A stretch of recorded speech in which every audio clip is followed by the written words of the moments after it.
Mini episode 284 of the FDH Lounge is brought to you by Sportsology, delivering unconventional columns and webcasts about sports, TV, music, movies, and more. Follow them on the web at sportsology.info. The FDH Lounge. You want to schedule your life around it. A long time ago, on a gloomy, wet Cleveland spring night, two men stand alone amidst the late-night drizzle.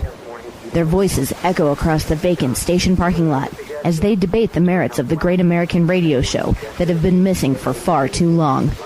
On that night, an idea was born. That idea became the FDH Lounge.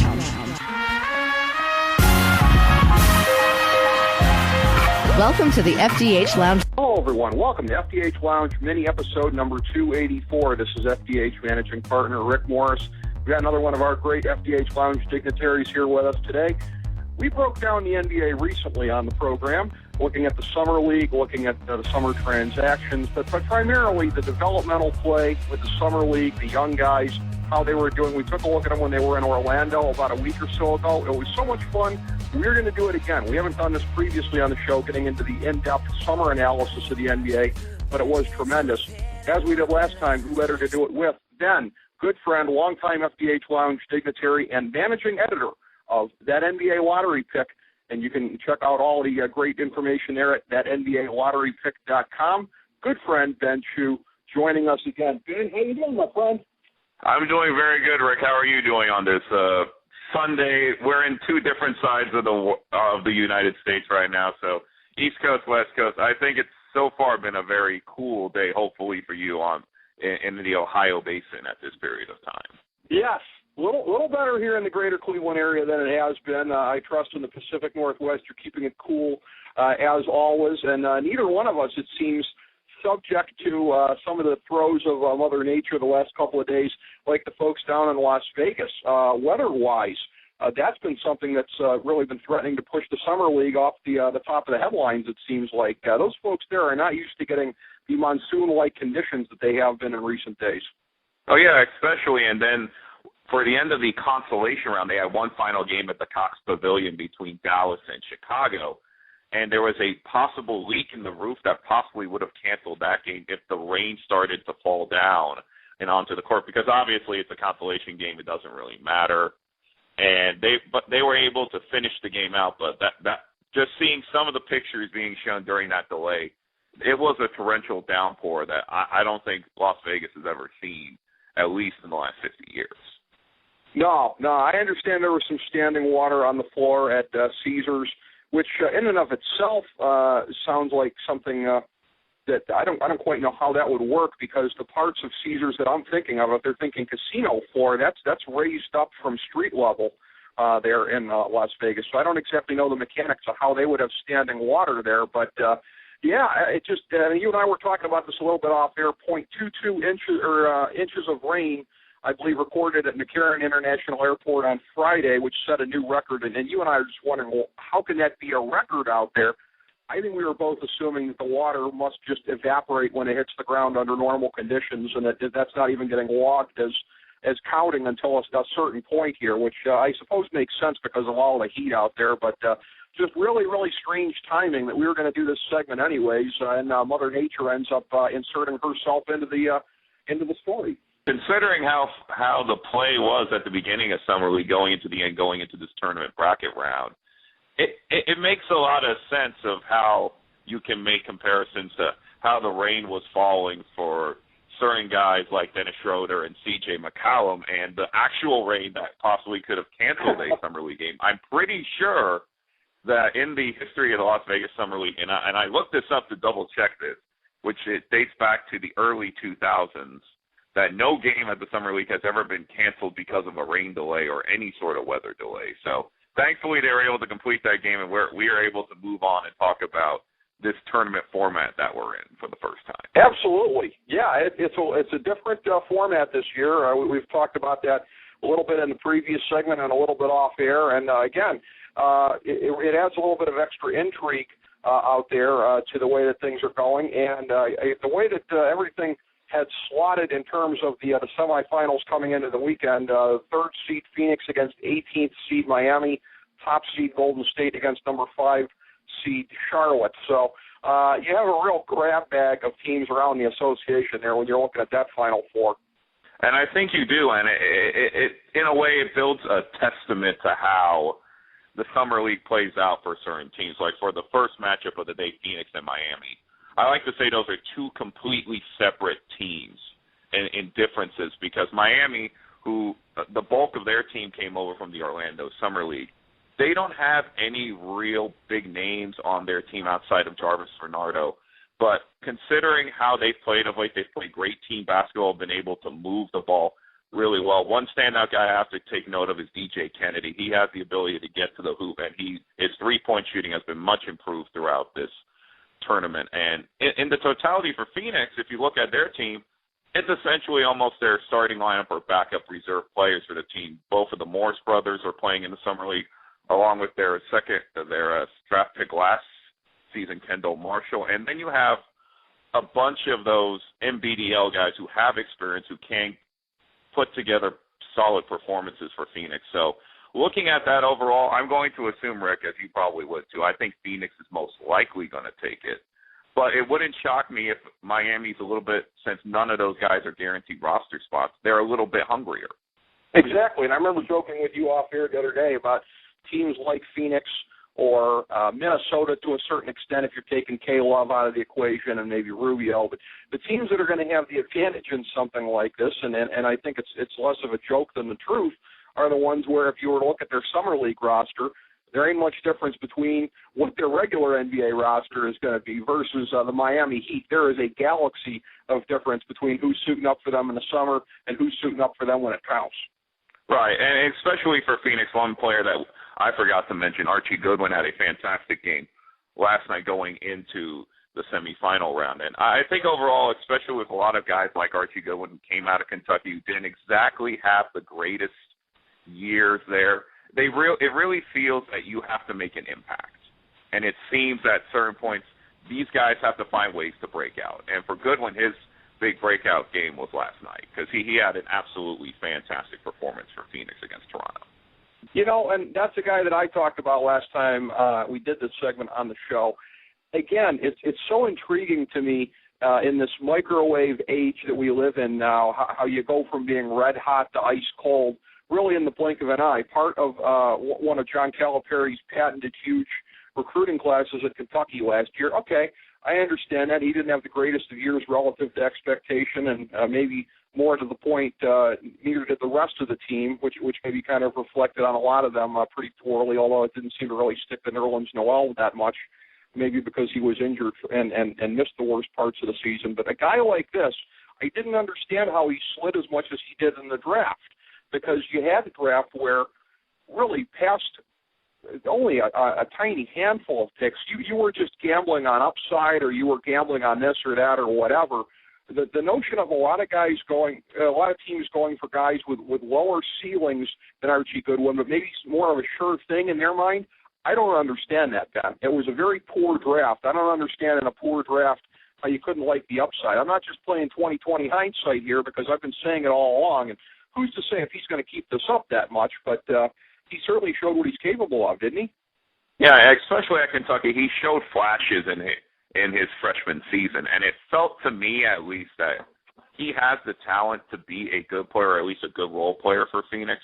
But then again, you'll see guys like, for example, Toronto's Dwight Bikes, who have these great summer leagues, but they don't really pan out to having good, solid NBA careers, even though they have impressive summer leagues there. Another guy that we had to note in terms of a rookie who showed up in the summer league was Reggie Bullock with the Clippers, and a lot of people, especially for the first 2 days, he played at UNC last season. Not a lot of people talked about him.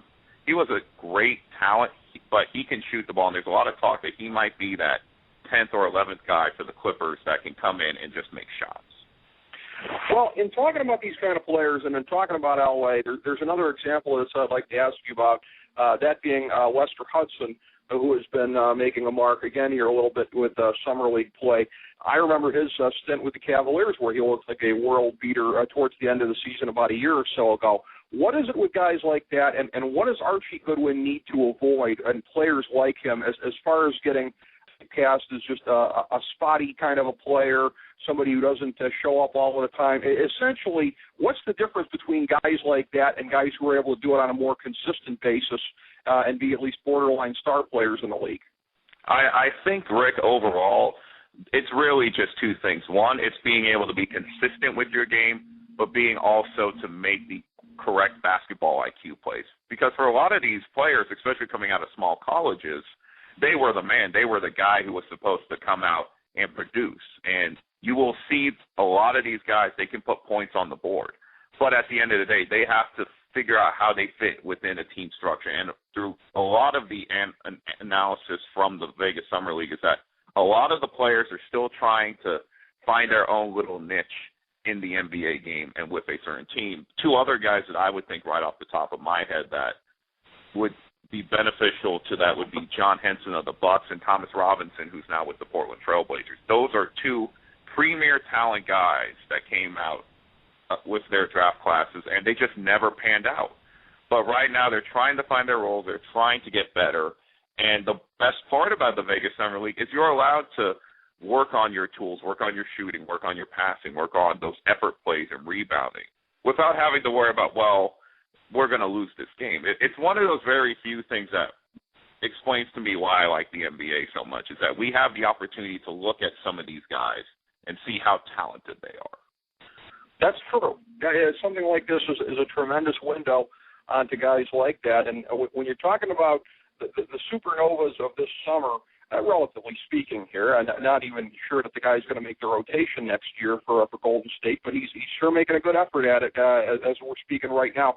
Kent Bazemore, one of these guys who, again, has gone from being a colorful guy on the bench to somebody who's really been making a real impact this summer. How have you been able to assess his play as he's been going along? I mean, for him overall, for Bazemore, he showed flashes of this at Old Dominion University. And this year, it seems like with the way that Golden State's team is playing, and then or later today they're going to be playing in Charlotte in the other semifinal game, the way that Bazemore plays is that he's a very high-energy guy. He can put the ball in the basket, but he can also get to the rim, which was shown apparent as he had 2 highlight dunks over the last 2 games.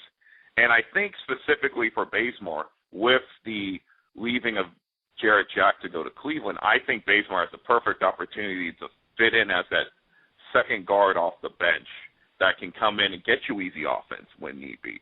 But to give Golden State credit for their team right now, they have a really just rock-solid team in Vegas, especially with Draymond Green, the former Michigan State product, who dropped 20 pounds himself, and he looks much different than what he did during the NBA regular season last year going into the playoffs.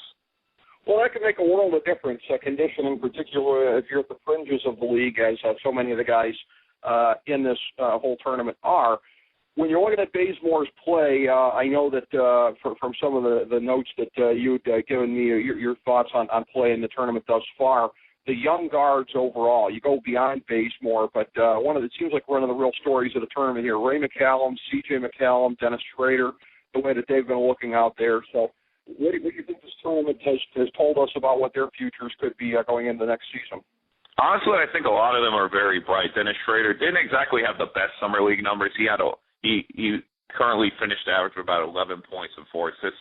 But you can see that he has a Tony Parker-type body that can penetrate and then kick out to make plays. And I think in today's NBA, we're going to see a lot more of that kick-out game that Greg Popovich likes to run down in San Antonio. And in regards to who, in terms of the rookie who had the most impressive summer league, you have to pretty much give it to McCollum in Portland because he essentially led his team through most of these games, averaged over 20 points. And especially with Portland, who doesn't exactly have the deepest bench in the NBA right now, a guy like that coming off the bench, giving a spell to Damian Lillard at times, is going to be something much needed for that team. But, I mean, the guy that impressed me the most, Rick, was Ray McCallum out of Sacramento. Here's a kid who was a McDonald's All-American. He went to University of Detroit Mercy to play for his father. Had a solid career. Didn't exactly have a great one. There was some talk coming out of the draft. Is he a good passer? Can he be the distributor? Can he put points on the board for your team if he needs to? And I think he can do all of that. And especially in a Sacramento situation right now when you have Isaiah Thomas, Rivas Vasquez, and him, it wouldn't shock me to see McCallum go become the number one guard just because of his ability to make plays in an offense and his height, since Thomas is a little bit shorter, 5'11", McCallum's a little bit 6'2", 6'3". I think it would not shock me, very similar to the Jeremy Lin situation a couple of years, that McCallum can come out and have a huge season for Sacramento this year and eventually become the starter of their future.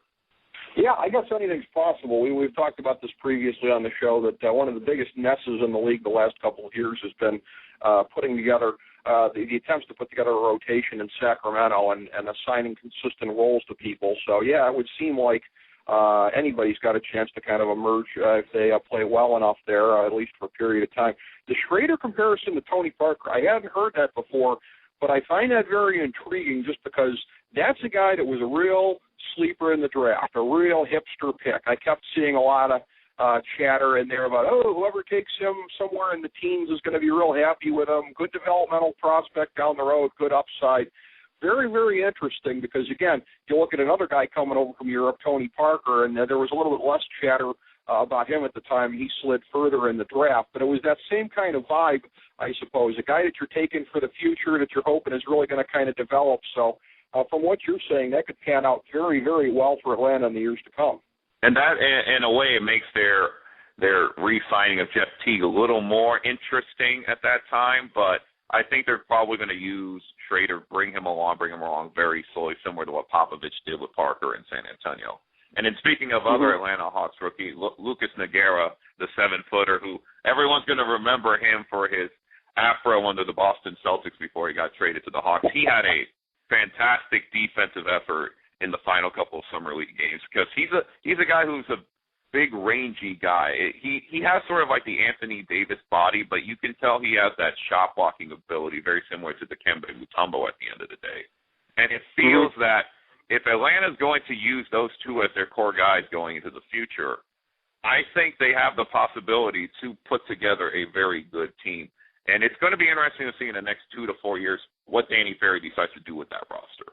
Because there are plenty of guys who can play, but there's also some question marks about, well, should Al Horford play the 5? Should he stay at the 4? Do you have enough offense on that team currently? So it's still a work in progress in Atlanta, but I think they have a chance to be a fantastic team. Yeah, and I think he's still got enough elasticity in terms of the payroll that they could really go in different directions if they needed to try to do something dramatic. It's funny when you're talking about bigger bodies here. That's another story of the tournament, it seems like, as well. Jonas Valanciunas for Toronto really kind of stepping up. And again, for a guy who's had a fairly lackluster time of it thus far, coming into the summer, again, he has just gone way beyond expectations. So what are your expectations going into next year for him based on what he's shown in Vegas? He's got the physicality working a little bit better. He's really kind of toned up a little bit. But do you see a whole lot of this carrying over to next year? It seems like Toronto's going to need it too. Yeah, I mean, especially if they're trading of Andrea Bargnani to the Knicks, Valanciunas is going to have to step up. But looking through, if you were to base it just on his summer league performance, he looked dominant. To be fair, as a skeptic at times, he was playing against lesser talent. He didn't really face any big guys over that period of time, and it seems to me at least that he has the chance to solidify that 5 position for Toronto. And that's a team right now that has a lot of great pieces, but I don't know where they're going to end up. They have the opportunity to be a playoff team and possibly a contending team down the line, but I don't know if Jonas Valanciunas' summer success is going to translate to his NBA success at this time. Yeah, that remains to be seen. He definitely has a lot to prove based on what the initial production was coming into the NBA. So, yeah, he's going to have a lot to and as you said, they're really going to need a lot out of him with having moved Bargnani to New York. It's his show now if he's going to be able to go in there and try to do something. As far as it goes with struggles here, I mean, it hasn't all been sunshine and strawberries during this tournament. You got some guys this summer that have looked a little bit weaker than expected. Otto Porter, a guy who was supposed to have a pretty pro-ready kind of game, maybe not up to the level of performance thus far that we thought we might have seen. And Ben McLemore, the guy thought to have maybe the greatest ceiling of anybody in the draft. Oh, he's the next Ray Allen. Well, not yet, apparently. So what are your thoughts on these guys? I mean, it's easy to overreact at this point, but how alarmed should fans be about their performances?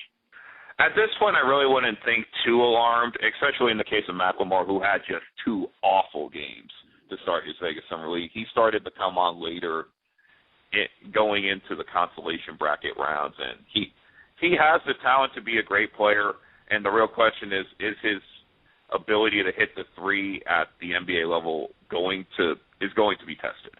Because in the first 2 games of the Summer League for the Kings, he looked god-awful from 3. It looked like he couldn't hit water out of a well with the ball at that point. So it just seems like he's going to have to figure out what makes him, how he needs to get into the game and how he's going to be able. Is he going to be sort of that Ray Allen type who spots up and shoots, or is he going to be more that Tyreek Evans, the guy they lost to New Orleans, who's going to be able to hit shots when he needs to, but he can also get to the basket as well. The biggest disappointment for me, Rick, so far had to be Otto Porter. I think a lot of us thought Otto Porter, in terms of the rookie class we got, maybe outside of Alec Glenn, had the most NBA-ready game. And during the Wizards' run in this tournament, he didn't really show up at all. It seemed like he was either doing too much at times or he wasn't doing enough at times. And as you can understand, he's going to be able to grow with that team. And there was some question marks, how healthy was he? He did suffer a knee injury during a Wizards practice prior to the Vegas Summer League. So it wouldn't shock me if that was in his head a little bit.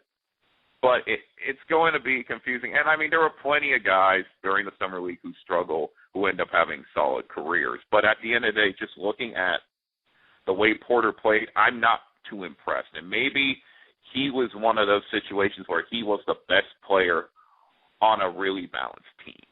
That he's not going to be the star. He's going to be the complementary piece that will play and help you win a title at best. I'm almost kind of wondering here, maybe this is kind of a strange thought, but I wonder if a tournament like this necessarily plays to his strengths or not. A guy who is thought to be on a scale of 1 to 10, maybe a 7.5 to an 8.5 in a lot of different areas, really not a 9 or a 10 and hardly any, versus a lot of guys who we talked about before, the guys who have come in like Lester Hudson, who are capable of just really lighting it up for a night, or somebody like Archie Goodwin, who has to prove that he can be consistent, but on a given night might be more spectacular. Is a guy like this maybe a little bit more likely to look like a wallflower because he's just a guy who shows up and gives you a solid performance every night? I think you're correct, and I think it's a lot tougher to figure how a guy like Porter, especially within the Summer League, is going to react, because he's one of those like 5-tool guys who will put together solid performances, but he won't wow anybody. And coming from, being an early lottery pick, you expect a wow sort of effort from a lot of guys, but it's one of those weird situations. But also, I mean, in the exact opposite, another player who had very low expectations coming in, Charlotte's Cody Zeller, had a solid Summer League. He looked at times to be a fantastic pick for them. But you then again have to question, well, is Zeller playing just less than stellar competition, or is he just better than everyone thought he was going to be? And I think at this time you have to question how much the Summer League actually means to certain guys. And especially with a rookie class, they don't want to have bad games, but there are going to be you're going to be under a smaller microscope than in comparison to guys trying to make the roster or just trying to make that jump from the NBDL to the NBA. Absolutely. And as rare as it is, sometimes some legitimate news can come out of the Summer League vis-a-vis the future roles of some players on their various teams.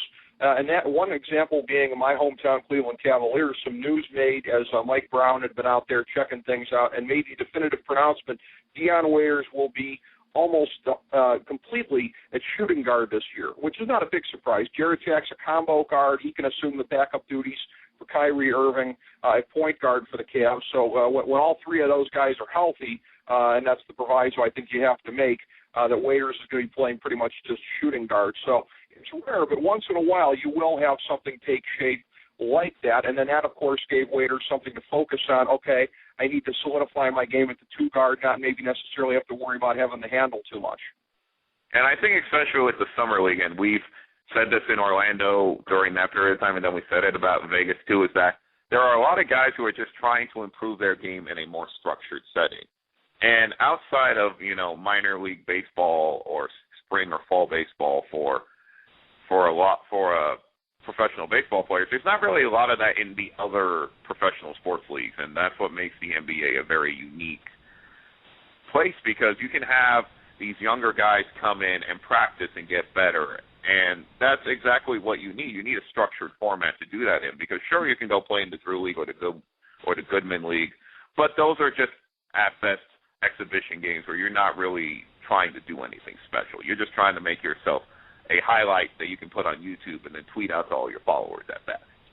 That's a very good point. Again, minor league baseball, and especially in the Caribbean ball, the off-season ball is probably the closest point of comparison that you could make in any of the other sports here. In hockey, you've got the international competitions, so I guess there's a little bit of that. But the fact that you have this here, you kind of have it like minor league baseball, where the players are attached to a certain team. These players are playing for certain franchises.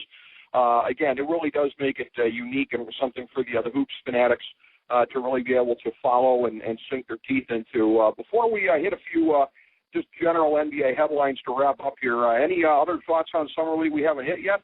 I think there's only one specific one I want to talk about, and that was the play of Chicago Bulls guard Andrew Godlock. And he pretty much, if you wanted to name a Summer League MVP, it would pretty much be him. He averaged over 24 points for Chicago. And this really shouldn't surprise anyone, because he was the D-League MVP last year, and he did have a starring role for the Lakers in the playoffs, even though they got swept by the Spurs. So it's not really surprising to me that Godlock can play, but I'm more interested to see if he does stick with Chicago. Is he going to be the primary backup for Derrick Rose, or is that going to be Kirk Heinrich, or are they going to try and bring someone else in? So I think overall, if we had to microcosm everything about the Vegas Summer League, is that rookies that were supposed to show up showed up, and there were some names who we knew that were around NBA rosters like Kent Bazemore who could show up and can play. And I think we're all excited that the NBA can extend this a couple extra days, and we can get a pseudo-champion of this. And at least this time around, in comparison to Orlando, we're going to actually see a trophy being awarded to a team instead of very stylish hats. Yeah, trophy greater than hats. Anytime you have something like that going on. And yeah, you might as well do it in a tournament format. You might as well give something tangible to play for, as opposed to just, I want to go out there and have a great individual performance and, try and rise up on the radar a little bit. They are wearing team jerseys after all, so the teams might as well have something to strive for, even if the general public kind of sleeps on the importance of it. It gives a sense of how different organizations are at developing players. As far as different organizations go, just one quick note towards the end that I want to hit among a few things here. Get your thoughts on this. The L.A. Lakers, who are alleged by many to be playing by a different set of rules in the league, if you're looking at something like that, I guess Exhibit A among recent tidbits of news would be this rumor that the four-letter network had out there that the Lakers were going to go sign LeBron and that they were going to sign Carmelo next summer when these guys opt out of their contracts. And, of course, everything is perfectly deniable. And, there's no proof that we said that. But as much as any of us might tend to be skeptical towards any unsourced reports that that network is putting out, it is perfectly plausible. It is perfectly in line with the way that they do business. This now gives them something to sell season tickets on for a season. Hey, you don't want to miss out a year from now when we have our new super team here. So it gives everybody there something to latch onto for the next 12 months in a way that if it were any other team, you'd have to think they'd be under the microscope for tampering. But it's the Lakers, so I don't think any of us should hold our breaths on there being any kind of enforcement of that provision. I think the real question, Rick, is going to be going forward is how the NBA decides to deal with these tampering rules. Because these rules were clearly created in the pre-social networking age. And with Twitter, with Facebook, you're going to have, PR guys or management try to push agendas for certain teams. And it feels to me that those tampering rules are going to become dated. The Board of Governors are still having a meeting currently in Vegas, so I still think they're going to probably take a look at that in the future. I don't think if it's just hearsay, you're really going to get tampering in comparison to the situation with Houston Rockets GM Daryl Morey, who got fined by the league for over $200,000 because he made comments about the Dwight Howard signing before the Dwight Howard signing actually happened. True, yeah. This whole lag time thing of you can reach agreements with a player, but you can't comment on it publicly over the summer, that's kind of strange also. I think you're right about that there is something the league's going to have to do as far as getting everything on a consistent basis. And maybe having a new commissioner coming in, and Adam Silver will give the opportunity to do just that, maybe take a fresh look at a few things. As far as a fresh look goes, also, they're going to be getting that down in Charlotte, maybe not necessarily with the quality of basketball on the court, but after this season, the Bobcats become the Hornets again, since that name has been abdicated by the New Orleans, now Pelicans. So I know they think that it's going to help get back some of that pretty good 90s heritage in Charlotte, but what are your thoughts on what it's going to do? To my point of view, it's going to matter much, much less than what happens on the court in the final season as the Bobcats. Right. I think overall, and you can say this about Charlotte, I mean, whenever you have a franchise that ever leaves, you really like to stay true to the original identity, and especially during those golden years with Alonzo, Larry Johnson, Muggsy Bogues. It's nice to have a sort of come back to that old, and to be brutally honest, like we all say, no one really embraced the Bobcats. Let's remember the owner of the team at that time was Robert Johnson. There was jokes that he called them the Bobcats after himself.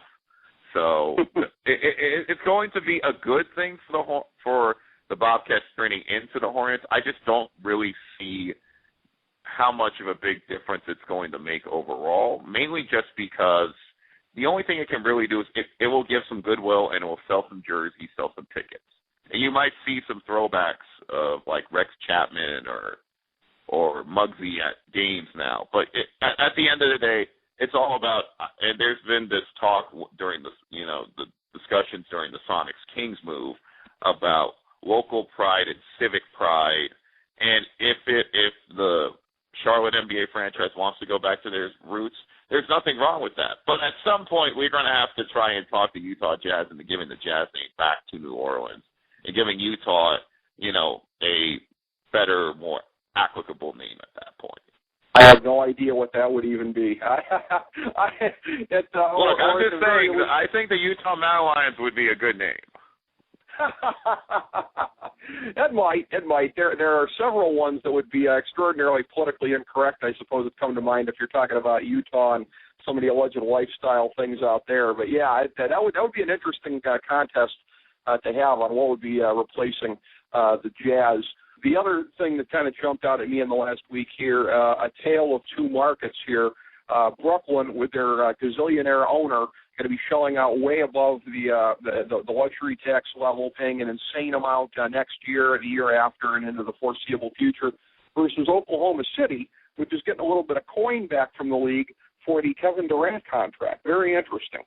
Yeah, I think overall that really is an interesting situation with the Durant signing and the contract and working that out. There's always going to be tiers of teams in the league, Rick. That's always going to happen.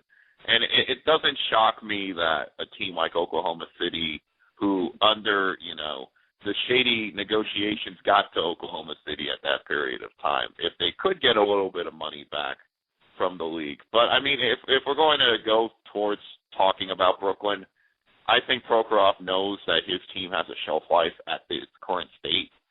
And I think he also saw the way Miami played in the finals against San Antonio. They looked like a beatable team.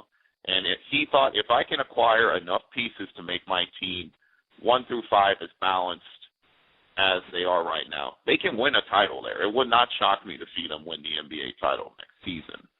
But it's going to be a question is, are you going to pour all the money in now, or should you just wait a little longer and try and pour money into the future? It's the ultimate conundrum for every NBA owner.